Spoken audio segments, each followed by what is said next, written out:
welcome back to the AM Club right here on MX24. My name is Miriam Uduak Menta. We're back into the studios. My guests are already seated. And we're getting into our big conversations. Of course, we started with the government ordering the removal of fuel taxes to ease pump price. Jesse Jakes will have his take on that. But we're currently talking about Revenue Team Fojo's demand, for the passage of the bill and not dialogue from His Excellency John Dramani Mahama.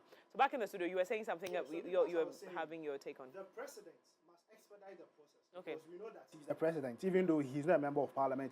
But then we know his powers within, this country. So the president must make sure that he expedites process in parliament for the bill to be passed. And for we in the MPP, we are very patient with the president. We are waiting for this bill to be read in parliament and to be passed by parliamentarians and for the bill to reach the table of the president. Before that, the president has assented to a lot of bills since he assumed office. So we expect him to also do the same to this particular bill. And Ghanaians are not going to take him easy if he refuses to sign this bill. There are a lot of them. I don't have the list here, but then he has assented to a lot of them. Now, Ghanaians are not going to take it easy. And Ghanaians will hold him accountable if he doesn't sign this bill. Remember that they organized an LGBTQ demonstration against the MPP administration. And let me tell you, if the president refuses to sign this bill, we will go on a naked demonstration against the president. No, but and that will be the first time. And that will be the first time in this country. By who? Who is going on that? And I'm telling you, Mimi. It's another kind of conversation. Mimi, please, when he was talking, I didn't come in. So I expect you to be a gentleman in this conversation, please. Please make so look, our conversation in the MPP is that one. Parliament should expedite the process and the bill should be passed. And I'm happy that our very own Revenue Team Fojo is also a sponsor in the bill. So I believe that the bill will be passed even before the end of this year. And if the bill is passed, it should be assented before the end of this year. If it is not assented before the end of this year, Mimi, you will see us naked on a demonstration against the president because his comment in opposition gave Ghanaians hope. And as a matter of fact, Ghanaians voted for the president because of LGBTQ. The comment he made about LGBTQ, Ghanaians had faith in the president that when they vote for him as president and he comes to power, he will make sure that the bill is expedited and signs the bill into law. Which are things he actually said. So exactly. So we expect him to do that. We expect him to do that. And we in the MPP, we are very patient. We are just waiting for the bill to be passed. And if he refuses to pass the bill, we will tell him where the power lies. And that's the position of the MPP. Thank you very much. But this is something you also established. But there's so much inconsistency and so much ignorance that is being spewed. How do you say the president should expedite the bill? If the president doesn't sign the bill... No, but I explained why he can expedite the bill. I explained it here. Didn't I explain it? So you can't take me out of context. And I don't want to start being aggressive like the way you are being aggressive. I'm not aggressive. But you are the one who made mention... It's not needed. It's better you explain it to Ghanaians why you guys are refusing to sign to expedite the bill. Gentlemen, I'm not even going to go on that, but I just want to let you know that there's so much ignorance in what is being spewed. That if the president doesn't sign the bill, they're going to go on a naked demonstration. Because he said that if the bill is a bill on his table. There's a process that a bill goes... Gentlemen. No. We can go back to play a video. So much ignorance. If the bill was on his table and he has not signed, we'll be here to say that, the president has not signed a bill and whatsoever. There's a process that a bill goes through to become law. Do you understand? And if that process has not been elapsed, the president cannot just sign it. Whatever you are talking about, there has been 24-hour economy bill that has been signed by the president. Even the abolition of those obnoxious taxes has been signed because it went through the process in parliament and it came to the desk of the president and his signature was appended to it for it to become law. You get what I mean? But if all of those processes have not been elapsed, how then do you come and say if the president does not sign, let the bill get to the table of the president. Let him not sign to the bill. Let no assent to the bill. Then we can come here and all call out the president that all the necessary things have been done to the bill and he has not appended a signature. The difference is that the Reverend Team Fojo and the other members who are sponsoring the bill, they should reintroduce it because this is not a government. You see, there's a difference. This is not a government-sponsored bill. This is a private member's bill. And so this one, there's a clear case of checks and balances and separation of powers. The government shouldn't interfere in the processes of parliament. That is why His Excellency is saying that the government does not have a role in this because the private members bill, unless, of course, the government feels like, let's adopt it to become a government bill. It is a private members bill, which is being sponsored by private members of parliament. And so they need to expedite the process from their angle, not the president expediting the process. These are some of the things that we need to learn as young people, just so that when we are having argument, we can know the angles we should take. So I guess Reverend Intimfojo knows that he has a role to play in this. Pretty much. I guess we want to politic with all of this, with this as much as we can, and go and call some judge who I'm actually personally calling out, and every other person. No, but I'm just saying that we know we might do all the politicking we want to do with this, but there is the right procedure this has to go through, and the earlier the private sponsors of this bill put in the, what needs to be done. Because I think the Speaker of Parliament was also speaking about it this weekend, that as there are people who are, from both sides, who are passionate about this bill being passed. And as soon as they bring it before this Parliament, he will not sit on it. He will make sure. His position has not changed. Absolutely. He was Speaker during the SWA government, and he's still Speaker now, and his position has been consistent. Right. Exactly. Okay. So now I'm going to just for the benefit of just you having a take on this one, the removal of fuel taxes to ease pump price that His Excellency John Dramani Mahama has asked that be done. What is your take on it? Mimi, I've always said this.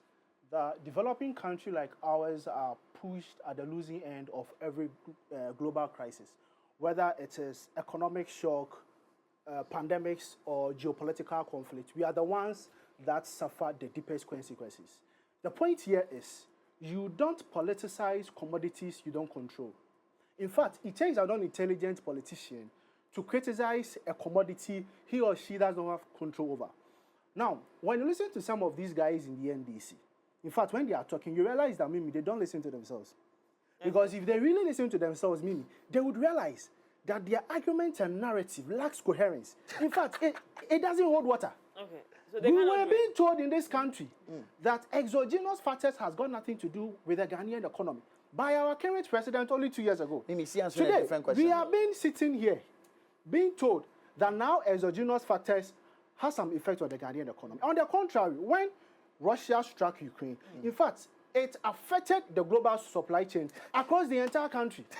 It affected it. Right. At a time where we paid for our energy sector bill, and at a time where COVID-19 emerged, the president knew all these happenings, but he looked into the face of Ghanaians and told us that exogenous factors does not affect our Ghanaian economy. But the truth of the matter is that some of these exogenous happenings affected our economy. That is why we had dollar to a cedi around 15 cedis. It affected us. But the president looked into the face of Ghanaians and told us exogenous factors has got nothing to do with the Ghanaian economy. Right. I'll come to the fuel taxes. Okay. Now, it's very sad with the way the NDC does their politics. When they want power, they will say anything in spite of knowing the truth. And now when they get power, they begin to justify the situation as if it is normal to happen. Now, tell me, which government state institution controls the price of fuel on the international market? Absolutely nothing. And so, somewhere last year, they were praising Atto forcing that, yes, Atto is forcing, the fuel price is in good shape, and all sorts of things are by Papa. Now you are facing the reality. You are telling us that you're giving us a temporary cut on fuel taxes and margins. And so what should we do? It's not expected of the president to ease pressure on Ghanaians. And so if you have given a temporary cut on fuel prices, we should come and sit in MX24 studio and buff the president with gold or what? In any case, this has happened before under the NPP administration in 2021 when the president gave a temporary cut on fuel, taxes and margins. So this is not this is not something new that the president has done. And so I don't see any, miracle in what the president has done. And the NDC call it a miraculous intervention. I don't see it as that. We were in this country when COVID emerged. Look at some of the interventions Nana Dankwa Akufo-Addo gave to Ghanaians. A lot of interventions. And now you have been faced by just 3 weeks of war. You are now panicking. Look, when it comes to managing fuel prices during geopolitical conflict, the NPP stands tall, and we are the best. Look at the record. When Ukraine and Russia war began, on the lighter notes, diesel was selling at around 7 cedis. So the war began at 24th January 2022. At the time, diesel was selling at around 7 cedis, diesel per liter. Now, 2022, 3rd April, diesel was selling around 11 cedis per liter. 11 cedis per liter. Now, in their instance, diesel this year, 28th February, sells at 11 cedis per liter. at their time. Now, 3rd April, diesel is now selling at 17 cedis per litre. So when you do these numbers and comparison, you come to the realization that we, the MPP, manages fuel prices better when it comes to geopolitical conflict. So what have they done? For us to come and waste our time and sit here and talk about temporary fuel cut, taxes and margins, they have done nothing. In fact, most of their promises they said in their manifesto, they have not even delivered 10% of it. Right. What is the fate of the 24-hour economy? Even the institution itself doesn't run the 24-hour economy, true or false? So today you come and sit here and you come and justify why the president must give a temporary cut of fuel price. The president has done nothing. Please let me end my case. The president has done nothing. Look at your manifesto. You people exploited people's hard-earned money in terms of giving them jobs to do at the security services. At the end of the day, you took their money, you disqualified them, and you didn't give any justification to why you've disqualified them. And now the president has given a temporary cut on fuel prices. We should come and sit and back the president with fuel. Please, we should be serious in this country. There are a lot of people that are suffering in this country. Yes, the basic needs are very important. People need hospitals. There are no beds in our hospitals. That is what we should be talking about, not a temporary cut on fuel prices. All right. Thank you so much, Jesse, for your take on that. But you've already Mimi, I have, but I just also need to. Yeah, I said his take on it. But next time you don't have. But he came early. You don't have to be late, my guy. Don't start this. He came early. He spoke on this. We started. No, it doesn't. Mimi, let me. I asked the producer. Oh, okay, that's fine. Mimi, I told you that it looks like Jesse came this morning with his own set of questions and answers to those questions, and backed by a lot of ignorance. Right. I know that's what you say. I mean, it's expected. So right. I know that's what. So you asked a question about fuel coupons and allowances that have been cut, and then he talks about how the NDC said we are not affected by global politics and exogenous factors, and why are we backing down on those words? You see, this comments by the NDC wouldn't have even come into the picture, but for their their flag bearer in the year 2024 elections. It was Dr. Baumia that started this thing of. Oh, NDC saying, it's when you look at okay. I mean, sometimes you see, you should also set the record straight. You do not seek equity. I've not even heard what you're going to say. You do not seek equity and come to the and come. What did you hear that you are saying exactly. is not true? You see, because he knows what I'm talking about. But Mimi, what did you hear? How can I know what you're talking about? Exactly. So then keep quiet and listen. Keep quiet and listen to sense. But he's trying to make a point. You didn't let him land. You are the very person who always calls me when I try to interject. So I'll expect that you act on what you say you do. You understand? Exactly. And so if this whole conversation about exogenous factors affecting our economy and whatsoever, you set cases with COVID. And you say that the MPP government gave reliefs. I started this conversation by telling you that COVID cannot be likened to what is happening in... I came with the same argument. Exactly. But you cannot liken it to the US-Israel-Iran war. COVID was a global pandemic. The amount of money that we got from COVID... How about the Russian-Ukraine war? And I'm going to come back to that. The amount of money we got from COVID, it was their party people that were sharing the money. When a regional chairman said that, no, she's using it to support a party of something. And the Auditor General's report proves all of these things. Up to now, people are standing trial. People who... So the COVID case or the COVID issue is an issue that is public, and we are some people are being investigated for people are being substantiated. Absolutely, yes, absolutely. What are you talking about? What are you talking about? He's making a emphatic statement on it. And so you can't do that. And so I cannot tell you. So you are telling me that issue is an investigation. You can't make an emphatic statement. I've not said anything. Jesse, I need you to calm down. I need you to calm down. I need you to calm down. And I need you to also calm down. If he says that people are standing trial. He didn't say it, Mimi. You are the one who said it. I said, Mimi, I tell you, this guy. You see, you are the one who said that. That's what I heard. Jesse, if you want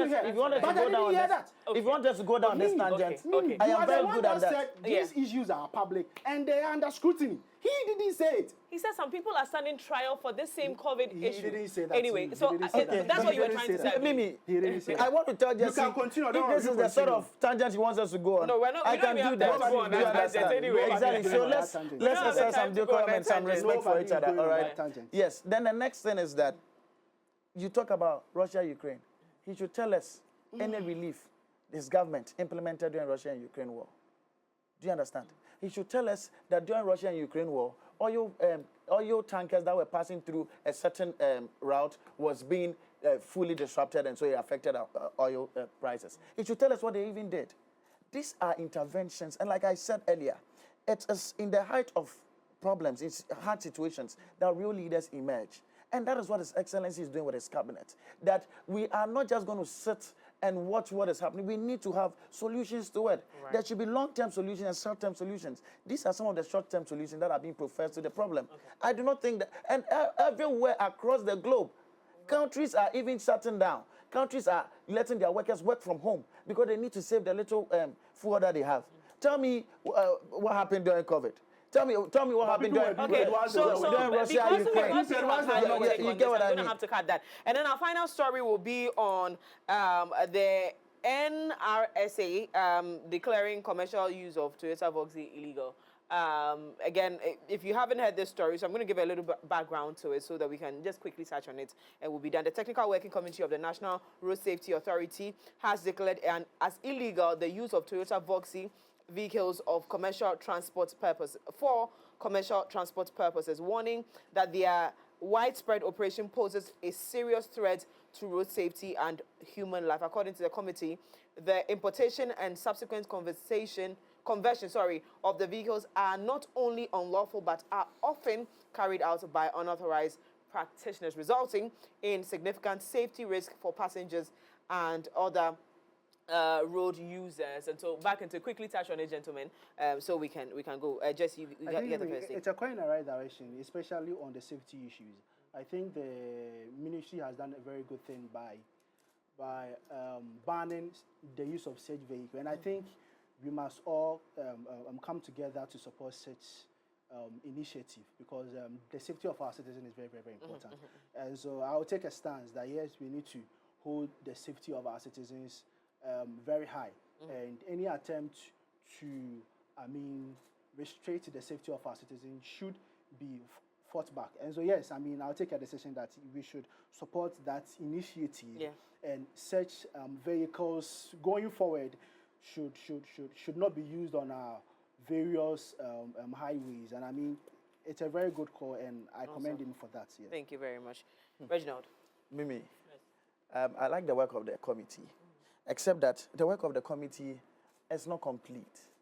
You know, I don't think that the only vehicle that we have in Ghana that poses danger and threats is that of the Voxy car or the Voxy vehicle.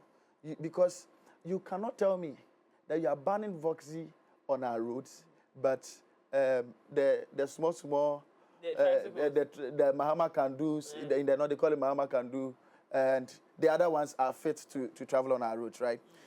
They also make a case that the transmission of cars from the right side to the left is part of the problem. But there are so many of that car. Yes. But there are so many other cars that we also import and then do that transmission from right to left. And so if the rules exist, then I don't think that the rules should be selective. The only also difference is that possibly, if you go to ports today, the number of Voxy cars that have been imported is unprecedented. And Ghanaians love that. When there's a new trend, we all hop on it. Talk about dance challenges, we'll all jump into it. And so, it came like that. Vitz like that. Now there's this Suzuki Presso. Yeah, and now even the BYDs. Yes. It has come like that. Yes. Yeah. Yes. Those who have the money also go for the Jators. But which is fine. Yeah. And so, I just want to say that the Voxy cars have come in their numbers. And suppose that you are a businessman and you think you want to invest into the transport sector, you've invested about 40 of those cars, and the law just comes like that, they've been banned. I don't think you're going to take it on a lighter note. Possibly, we should redirect their routes. We should give them shorter routes that they can go for. Maybe just intra-city, not intercity. You know, it is those that do the long journeys. Because if you look on our roads, if you are just saying that because the cars are getting accident, we are banning them. There are so many. You should be banning VIP and Trotro by now. VIPs are killing people. I see where your point is. Even these long vehicles, we see the number of people that they also kill. You get what I mean? Motorbikes should have been banned. But if you I'm not trying to call out any groups of people that that do several means for survival. But what I'm just trying to say is that if we are just talking about cars that are killing people, then Voxy alone is not enough. But rather we should find solutions. What is causing Voxy to get accidents on our road? Our roads are bad. The NDC, through the big push, is making a lot of investment in that. The potholes are killing them. Lack of street lights. And, you know, when you're traveling to Cape Coast, to Kumasi, and the road is just one way, you always want to do overtaking a lot. Those are the things that are killing. And so once we are able to find solutions to some of these problems, I don't think that some of these things will be the issue. Because I mean, when you sit in a Voxy, it also feels like a normal car. Imagine a family man and you've imported one Voxy for you and your family, and all of a sudden they say you can't use it. So for household, for intra-city, we can encourage that, or we can say that they can use it. And then, but for intercity, we change that. And also, if the rules exist, then the rules should be, if the laws exist, then the laws should be implemented. Because now we are finding out that even the transmission from right to left is an offense. Then there are so many people that need to be questioned. You know, we shouldn't just call out Voxy cars. But of course, maybe they are the scapegoats. Yes. And so we are going to use them to change a lot of things. Absolutely. But pretty much, this is my take on it. Thank you very much, Reginald Achesobo, saying he is Deputy Director of Campaigns and Advocacy at the NDC, with the NDC Youth Wing. And of course, earlier you heard the voice of Jesse Jakes, MPP Communications team member. Thank you so much, gentlemen, for coming through. Yes. Before you end the show, Kwame Asare Plus is actually watching your show. Come again? Kwame Asare Plus is actually watching your show this morning. And I think I'll take this opportunity to commend him for the good work he did for the Gomwa Easter Carnival. I mean, he did a fantastic job, and kudos to him. Yeah. All right. Good morning, sir. Hope you're doing well. You didn't take me to Gomwa, so we get problem, okay? We got a problem. But thank you so much, gentlemen, for coming. And to you out there, thank you so much for staying with us right here on the show. We have more coming up. Up next is Events Guide here on the AM Club.